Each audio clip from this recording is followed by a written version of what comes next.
আসসালামু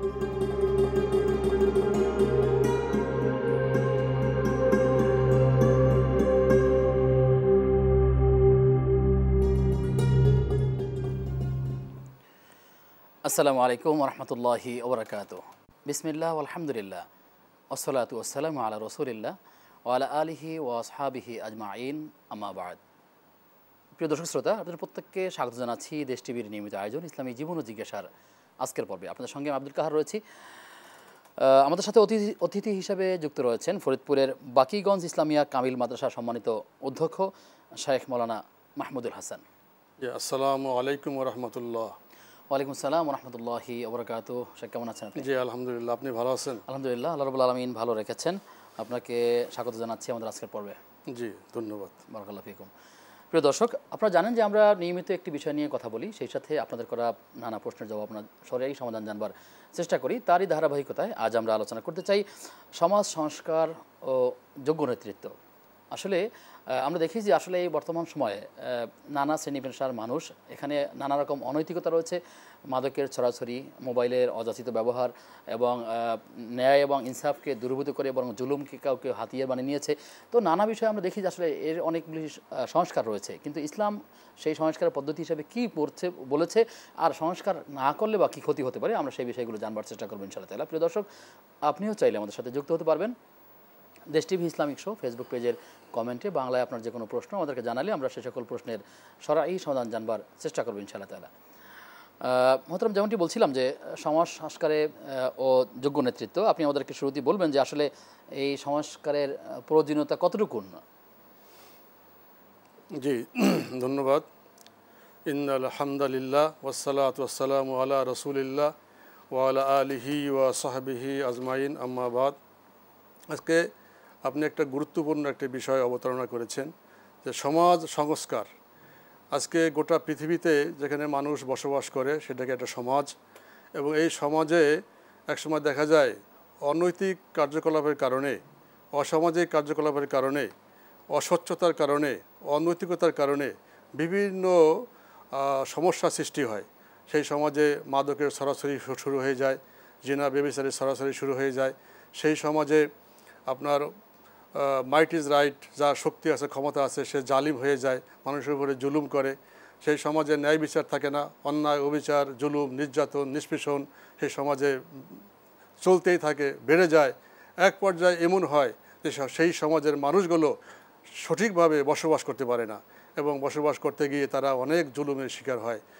তখন মানুষের মধ্যে একটা কথা আসে, চিন্তা চেতনা আসে যে এই সমাজটা ভেঙ্গে চুরে চুরমার করে দিয়ে সুন্দর একটি সমাজ গড়ে তুলতে হবে।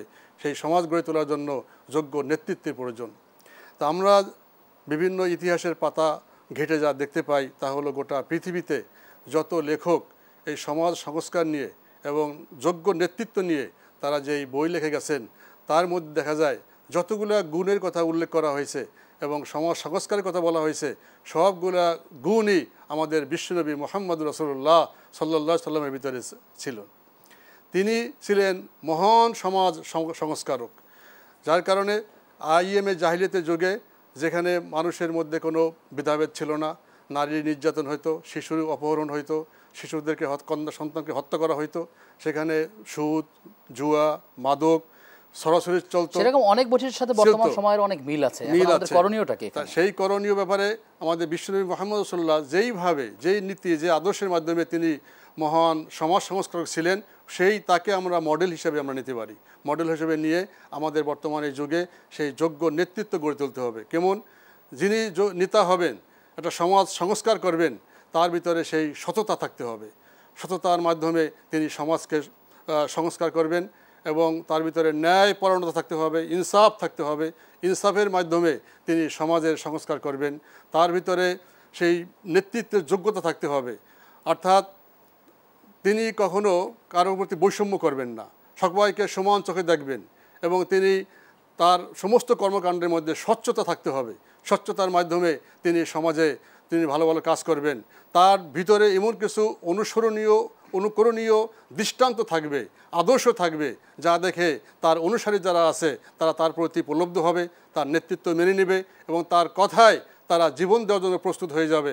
এবং তিনি যেই নেতৃত্ব দিবেন, যেই কমান্ড করবেন, কমান্ড করার সাথে সাথে তারা সেই কমান্ড পালন করার জন্য ঝাঁপিয়ে পড়বে। এইটাই হলো লিডারশিপ।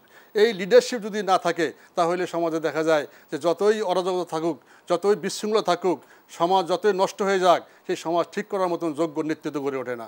আর এই যোগ্য নেতৃত্ব যখনই গড়ে উঠবে তার ভিতরে সততা থাকবে, ন্যায় ইনসাফ থাকবে, তার ভিতরে স্বচ্ছতা থাকবে, তার ভিতরে আপনার মানুষের প্রতি দরদ থাকবে, ভালোবাসা থাকবে, এবং তিনি লোভী হবেন না, তিনি কখনো নিজের স্বার্থে কোনো কাজ করবেন না, যার কারণে তিনি সমাজের মানুষের কাজ করবেন, সমাজের মানুষকে ভালোবাসবেন, সমাজকে উন্নত করার জন্য, তিনি বৈষম্য দূর করার জন্য তিনি কাজ করবেন। তখন মানুষ তাকে নেতা হিসেবে মানবে এবং তখন সে যেই হুকুম করবে সেই হুকুমই সমাজে পালিত হবে।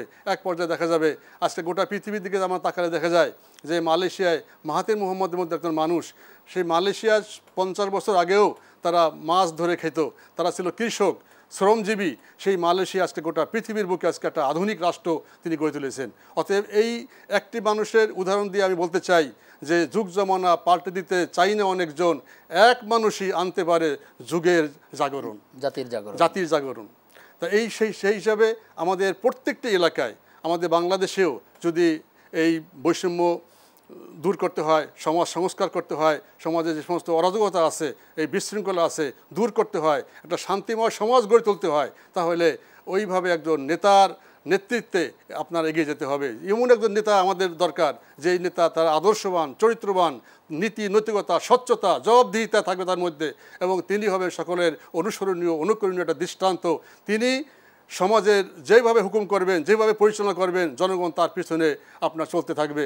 আপনি বলেছেন যে কবি আলতাফ হোসেন হালির একটি বক্তব্য দিয়ে আপনি কথা বলেছেন যে আসলে যুগ জমানা পাল্টে দিতে অনেক দিনের প্রয়োজন নাই, একদিনই পাল্টে দিতে পারে। আপনি একটা প্রতিষ্ঠানে আছেন, আপনারা এখন ছাত্র যারা গড়ে উঠতেছে বা এই আপনারা শিক্ষাঙ্গনে যারা উঠছে, তাদের মধ্যে থেকে এরকম নেতৃত্ব দেওয়ার মতো শিক্ষার্থী কেমন পাচ্ছেন, অথবা সেখানে শিক্ষকের ভূমিকা কোনো ত্রুটি আছে বলে আপনার মনে হয় কিনা, বা কী করণীয় দরকার এক্ষেত্রে? জি, ধন্যবাদ।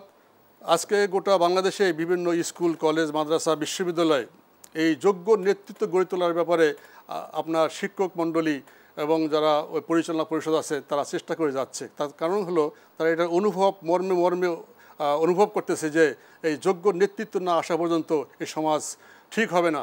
অতএব ছাত্রদের মাধ্যমে, মোটিভেশনের মাধ্যমে ছাত্রদেরকে ওইভাবে যোগ্য নেতা হিসাবে তৈরি করার চেষ্টা চলতেছে। আমরা আশাবাদী বর্তমানে বাংলাদেশে যেইভাবে ছাত্রদের মধ্যে যোগ্য নেতৃত্ব গড়ে উঠেছে, তারা যে কোনো একটা সমাজ গড়ে তোলার মতন যোগ্যতা রাখে।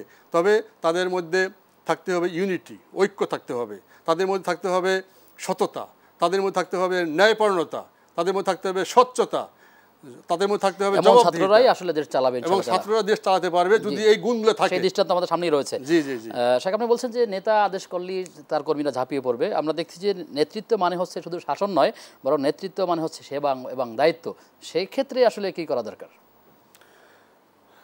যিনি নেতা হবেন তার সবচেয়ে বড় দায়িত্ব হবে, তিনি তার ভিতরে স্বপ্ন থাকবে যে আমি আমার এই দেশটাকে, আমার এই সমাজকে, আমার এই রাষ্ট্রকে, আমার এই জাতিকে আমি এইভাবে গড়ে তুলব।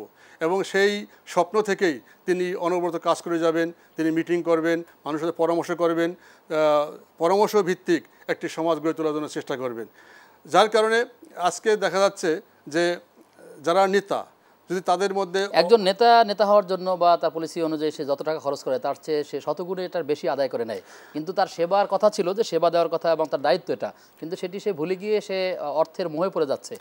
এখান থেকে বেরিয়ে আসা কি উপায়? এই কারণেই আমাদের সমাজ আজকে ঠিক হচ্ছে না। তার কারণ হলো কি, আজকে যারা আপনার নেতৃত্ব দিচ্ছে সমাজে, তারা দেখা যাচ্ছে ব্যক্তিগতভাবে তারা কলুষিত, তাদের তেমন কোনো নৈতিক চরিত্র নেই। ভালো তো আছে, সবার কথা বলছি না, তার মধ্যে ভালো আছে, অধিকাংশের মধ্যে এই প্রবণতা আছে যে আমি রাজনীতি করব, আমি সমাজনীতি করব, আমি নেতৃত্ব দেব, দিয়ে আমি কিছু অর্থ কামাই করব, আমি ব্যাংক ব্যালেন্স করব, আমি বাড়ি গাড়ি করব, আমি দুর্নীতি করব, আমি বিদেশে টাকা পাচার করব।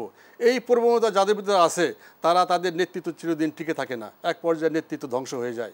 আর যারা সততার উপরে, স্বচ্ছতার উপরে চলে এবং তারা একটা স্বপ্ন নিয়ে চলে, যারা সত্যিকারের নেতা, তাদের দুহাত থাকবে সবসময় কর্মে ব্যস্ত, তাদের দু চোখে থাকবে বিপ্লবের স্বপ্ন, থাকবে এই সমাজ গড়ে তোলার স্বপ্ন, তাদের হৃদয়ে থাকবে ঈমানের তাজা তপ্ত বারুদ, যা পৃথিবীর টাকা দিয়ে, পয়সা দিয়ে তাদেরকে কেনা যাবে না, তাদেরকে বিচ্যুত করা যাবে না, তাদেরকে ধ্বংস করা যাবে না।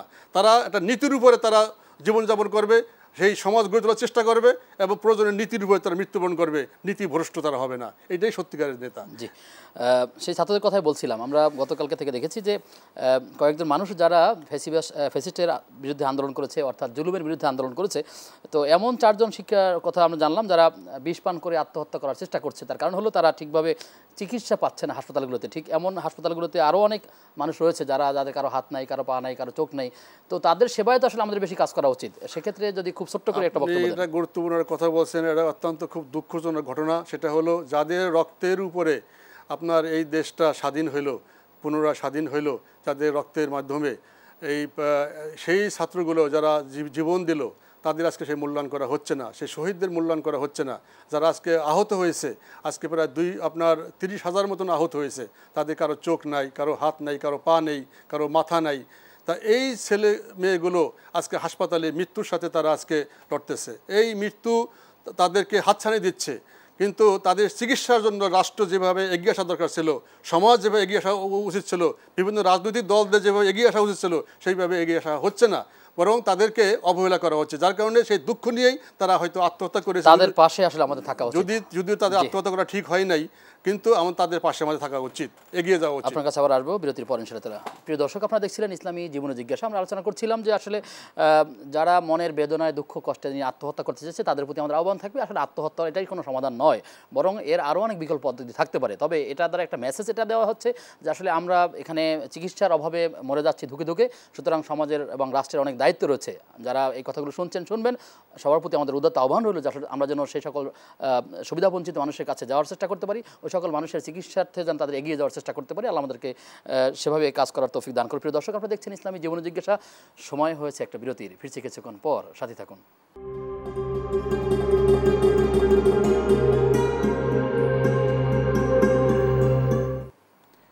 বিরতির পরে সবাইকে আবারও আমন্ত্রণ জানাচ্ছি দেশ টিভির নিয়মিত আয়োজন ইসলামী জীবন ও জিজ্ঞাসার আজকের পর্বে। আপনাদের সঙ্গে আব্দুল কাহার রয়েছি এবং আমাদের আজকের অতিথি শেখ মাহমুদুল হাসান। মোহতরম, আমাদের কাছে প্রশ্ন রয়েছে, আমাদেরকে প্রশ্ন করেছেন একজন যে মহিলারা ট্রেনের মহিলা কামরায় মাহারাম ব্যতীত ভ্রমণ করলে শরিয়াতে কোনো বিধিনিষেধ আছে কি না, সেটা করতে পারবে কি না? যেমনটি আমাদের মেট্রো রেলে রয়েছে যে প্রথম বগিটা সাধারণত নারীদের জন্য, ঠিক এমন করে আসলে যাতায়াতের ক্ষেত্রে করা যাবে কি না? একটি গুরুত্বপূর্ণ প্রশ্ন করেছেন। মহিলাদেরকে আল্লাহ রসুল সাল্লাল্লাহু আলাইহি সাল্লাম মাহারাম ব্যতীত সফর করতে নিষেধ করেছেন। সেক্ষেত্রে হজের ক্ষেত্রেও তাই, যে পর্যন্ত মাহারাম না হবে সে পর্যন্ত তার উপরে হজ ফরজ হবে না। আর আপনার যাতায়াতের ক্ষেত্রে 48 মাইলের অধিক সে মাহারাম ছাড়া যাতায়াত করতে পারবে না। এই ব্যাপারে মুসলিম শরীফের 3টে হাদিস আছে। একটা হাদিসে উল্লেখ করা হয়েছে যে 3 দিনের অধিক আপনার মাহারাম ছাড়া সে সফর করতে পারবে না, এটা জায়েজ নাই। আরেকটা হাদিসে মুসলিম শরীফে উল্লেখ করা হয়েছে যে 2 দিনের অধিক, 2 রাতের অধিক একজন মাহারাম ছাড়া একজন মহিলা সে সফর করতে পারবে না। আরেকটা হাদিস আছে 1 রাতের অধিক। তাহলে 3 পদই আছে, 3 রাত, 3 দিন, 2 দিন, 1 রাত। পাশাপাশি আপনি যে প্রশ্ন করেছেন, সফরের একটা আইডিয়া দেওয়া হয়েছে। আপনি যেটা বলেছেন যে একটা ট্রেনের মধ্যে কামরার মধ্যে যদি একটা মহিলা সফর করে মাহারাম ছাড়া জায়েজ আছে কিনা, এখানে ওলামাদের মধ্যে 2টা মত আছে। একটা মত হলো যে যদি পরিবার মনে করে যে সেটা নিরাপত্তাজনক, নিরাপত্তা আছে এবং সেখানে কোনো অসুবিধা নেই, কোনো সমস্যা নাই, তার জীবনের উপরে কোনো ইজ্জতের উপরে কোনো হামলা হবে না, নিরাপত্তা দেওয়া যাবে, তাহলে সে মাহারাম ছাড়া সে সফর করতে পারবে। এই ধরনের একটা মত আছে। আবার আরেকটা মত আছে যে না, মাহারাম ছাড়া সে সফর করতেই পারবে না। তবে হজের ক্ষেত্রেও একটা মত আছে যে যদি আপনার মাহারাম নাই কিন্তু তার হজ করতে হবে, এই মুহূর্তে যদি তার কিছু মহিলা থাকে, একটা দল থাকে, গ্রুপ থাকে, সেই মহিলাদের আবার মাহারাম আছে, তাদের সাথে সেই মহিলা আপনার মাহারাম ছাড়া সে হজ করতে পারবে, এই ধরনের একটা মত আছে। তবে আপনার এরকম লম্বা সফরে তাদের মাহারাম ছাড়া না যাওয়াটাই উত্তম। তবে ট্রেনের মধ্যে যদি নিরাপত্তা থাকে এবং কোনো ভয় না থাকে, কোনো আশঙ্কা না থাকে, তাহলে মাহারাম ছাড়া সফর করা যাবে। তবে কেউ কেউ বলেছেন যে না, এটা সফর করা ঠিক হবে না। 2টা মতই আছে। আরেকটি প্রশ্ন রয়েছে যে কোনো ব্যক্তি জুমার সালাতের জন্য মসজিদে গেলে তার প্রতি কদমে 1 বছরের নফল সালাত ও সিয়ামের সমান নেকি হবে, এই মর্মে যে বর্ণিত হাদিসটির সত্যতা জানিয়ে বাধিত করবেন। জি, তিরমিজি শরীফের 496 নম্বর একটা হাদিস আছে, নাসাই শরীফের একটা হাদিস আছে।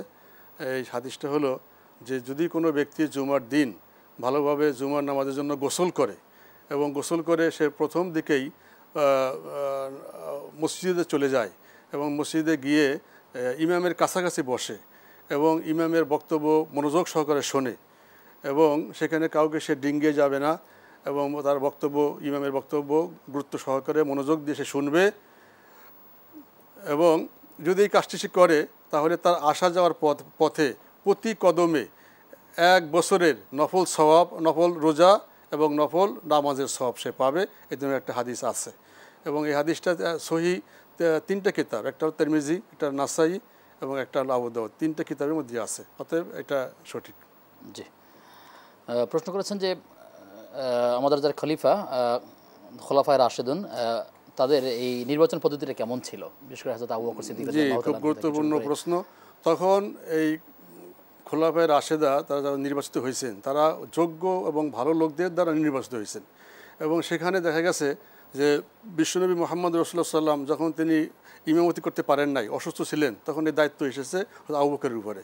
এর দ্বারা ইঙ্গিত দেওয়া হয়েছে যে আমার পরে হয়তো আবু বকরই নেতা হবে, যার কারণে বিশ্বনবী মুহাম্মদ রাসূলুল্লাহ সাল্লাল্লাহু আলাইহি সাল্লাম তিনি ইন্তেকালের পরে সকলে মিলে হযরত আবু বকরকে আপনার খলিফা বানিয়েছেন। আবার হযরত আবু বকর ইন্তেকালের পূর্বে তিনি হযরত ওমরকে তিনি খেলাফতি দেওয়ার ব্যাপারে তিনি সুপারিশ করছেন এবং সমস্ত সাহাবীদের নিয়ে তিনি পরামর্শ করছেন এবং পরামর্শ ভিত্তিক হযরত ওমরকে খেলাফতির দায়িত্ব দেওয়া হয়েছে। আবার হযরত ওমর যখন ইন্তেকাল করার আগে তিনি 6 সদস্য বিশিষ্ট একটা শুরা কমিটি করে দিয়ে গেছেন। সেই শুরা কমিটির মধ্যে 6 জনই কিন্তু আশারা মুবাশশারা, তারা বেহেশতের সুসংবাদ পেয়েছে। তারা পরামর্শ করে হযরত উসমানকে তারা খলিফা বানিয়েছেন। আবার হযরত উসমানও আবার ইন্তেকালের পরে আপনার সেখানে সাহাবায়ে কেরাম হযরত আলীর নাম প্রস্তাব করলে তিনি প্রত্যাখ্যান করেন এবং আলী বলেন যে আমাকে যদি খিলাফতি দিতে হয় তাহলে বদরের সাহাবা এবং শুরা যারা আছে তারা আমাকে বলতে পারে, তো তোমরা বানাবার কি আছে?